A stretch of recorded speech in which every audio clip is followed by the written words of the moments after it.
Good morning, everyone. As we're getting ready to celebrate the resurrection of Christ here coming up Sunday, just not much to think about something so we don't miss it. You know, back when Jesus came the first time and when he was born, that most of the religious people missed it. Only, really, you think about the shepherds were sent there by the angel, and the wise men didn't come to a year to 3 years later. And Mary and Joseph knew about everything because an angel came and told them. Think about this. The second time, really through his birth, and then his first time coming as to die for our sins, and when he was coming into Jerusalem, that it says they didn't recognize the time of their visitation. They missed it. They were young, crucify him, and of course the disciples a little while later they finally understood it when Jesus restored them.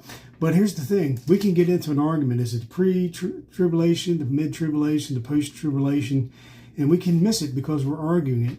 You know what the wedding in Matthew 25 says, the wedding feast, that there was these 5 virgins who were ready and 5 who weren't, 5 who had their lamps filled and 5 who didn't.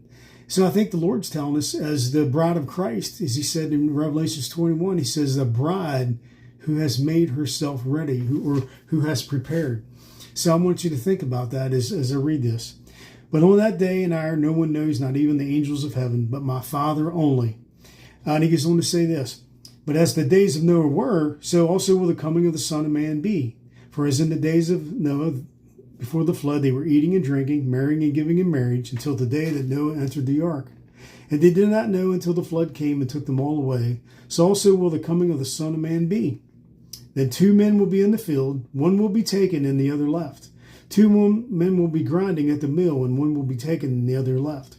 He says this. Watch, therefore, for you do not know what hour your Lord is coming. So instead of getting into an argument over, well, you know, and we argue about this. Well, this is talking about the rapture, or this is talking about when he comes back at the very end. And here's the thing: all I know is we should be preparing so that when he does come, we're the ones taken, and we're not the ones left behind facing the judgment seat of God. So I want you to think about this. But here's what he goes on to say: but know this, that if the master of the house had known what hour the thief would come, he would have watched and not allowed his house to be broken into. Do you hear it, church? Therefore, you also be ready as the bride of Christ. For the Son of Man is coming at an hour you do not expect. So instead of arguing, you know, and it's good, we can have healthy debates, but let's not be the people who missed his birth and missed his first coming, that we don't miss his second coming. Instead, be ready as the bride of Christ.